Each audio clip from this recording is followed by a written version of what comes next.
Welcome back to American Agenda. Anti-Israel college chaos continues. It's time now for The Other View. A scary scene on the streets of New York City last night following the arrest of 150 anti-Israel student protesters at NYU. Following that, throngs of additional protesters then stormed the NYPD headquarters, brandishing flares and chanting pro-Palestinian propaganda. Then, at Yale University, 45 students were arrested yesterday. The students demanding the university cut ties with weapons manufacturers who supply Israel. On the West Coast, Stanford University students walked out in solidarity with their anti-Israel counterparts at Yale and Columbia. At Harvard University, officials not taking any chances, closing Harvard Yard until Friday at the least in anticipation of protests, and today suspending the campus's leading undergrad pro-Palestinian group. Now, all of this following the mayhem at Columbia University, where classes, now they're all being held remotely until the end of semester due to increasing concerns over anti-Semitism and violence against Jews. And joining me now to discuss, Project 21 member, publicist Whitley Yates, and member of Restore Liberty, Jesse Tate. All right, Whitley, let's talk about Columbia's decision to go to remote learning. We all know how well that worked during the pandemic. And let's show what former Arkansas Governor Mike Huckabee said about this. All right, let's get this straight. Jewish professor at Columbia denied access to campus so violent and vile that Jew-hating anarchists are allowed to roam around spewing genocidal chants. If a parent has a child at Columbia, they should demand a refund and then sue for breach of contract.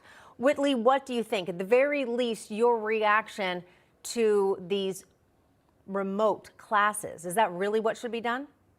No, I don't believe that that's what should be done. I think that it's the educational institution's priority to make sure that all students feel safe and welcome, specifically those that are paying tuition, and that they wouldn't have to take online classes because the university that's supposed to be one of academia has now become a safe haven for anti-Semitic behavior and anarchists. The truth is that a lot of these educational institutions are now havens for Hamas supporters, and they're utilizing the platform of that university to draw attention to the terrorism that has happened against the Jewish people. And it's very unfortunate that the academic institution isn't standing up for what's right and the equality of all students. Yeah, Jesse, it's interesting because we were talking to some police officers early. We've talked to different international geopolitical experts, and a lot of the one word that's used a lot is repercussions, that all of these things are happening because there are no repercussions, whether it's crime, whether it's attacks on our police officers. And it seems like a very similar thing is happening. These college students are being allowed to do whatever they want, say whatever they want,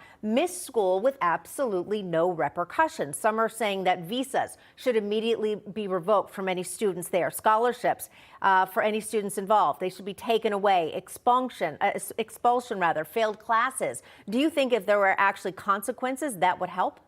Absolutely. If they had something that they had to answer for, whether it was failing classes for not showing up, whether it was loitering, creating these tent cities, right, on the campuses, there would absolutely be something different, whether they're having everything revoked from them or whether, you know, they just have to handle something. I mean, this is unrealistic to let this go on. Right. I totally agree. I want to get to this, Whitley. The owner of the Patriots, you've heard of that football team, Robert Kraft, he's putting his money where his mouth is. Now, he's a former Columbia student and a mega donor. Here's the statement he released. He says, "I'm deeply saddened at the virulent hate that continues to grow on campus and throughout our country. I am no longer confident that Columbia can protect its students and staff, and I am not comfortable supporting the university until corrective action is taken." We saw something similar happened at Harvard several months ago. Whitley, we were talking about repercussions. This might be it. But unfortunately, we have to go directly to Mitch McConnell, who was speaking on the Senate.